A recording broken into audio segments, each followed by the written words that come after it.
If you live in a battleground states, my guess is you've seen those ads already, right? Like way too many times.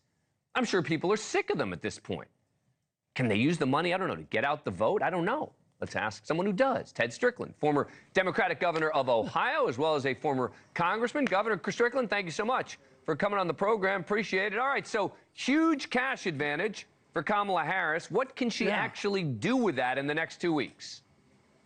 Well, maybe use it to try to turn out the vote, to have people going door to door. I don't know. I don't know if after you've reached a certain level of spending, it seems as if things are saturated, and I don't know what message you can put out there that's going to make a difference at this point. In my judgment, what we're facing right now is a turnout election.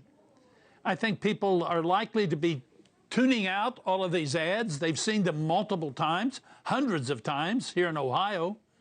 And so I don't know that money is going to be the key to winning this election. Well, I don't think it's going to be the key, but I'm even just trying to figure out, like, what do you do with it, right? Do you do more ads? Do you, I mean, because I think at some right at some point it's got to be almost counterproductive if people are seeing the same, you know, attack ads, the same thing in these battleground states. You know, the people I know who are in Pennsylvania are just telling me that they are tired of it. I mean, you can see 5 or 6 ads, one right after the other. And I do think it reaches a point where people feel satiated and they're sick of it. And so perhaps it could be a turnoff to people. I don't know. There are people smarter than me who try to figure this stuff out. But as far as I'm concerned, I wouldn't care if I never saw another political ad between now and Election Day. How do you allocate money to get out the vote? Well, most candidates have field offices scattered across a state. That's certainly true here in Ohio. And you have people who work in those field offices, and I guess they could take that money and they could go out and they could hire people to go door to door, to work the phones, you know, a major get out the vote effort. But how do you spend $500 million? I don't know. In 20 days? I don't know how you do that. I don't either. One big picture question for you before I let you go. Ohio, even recently, was considered one of the battleground states. It's not anymore. What happened to you? What happened to your Democrats? Donald Trump. Donald Trump's what happened to Ohio in terms of us going from a purple state. I mean, when I was elected governor, we elected every statewide office except one, and that hasn't been that long ago. And I can tell you, we've got a very, very tight Senate race here in Ohio.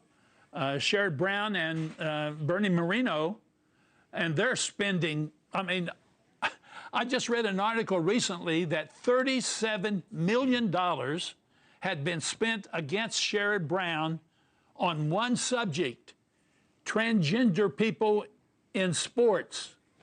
And, you know, as far as I've been able to find out, there's maybe 5 or 6 transgender students in Ohio, a state of 11.6 million people.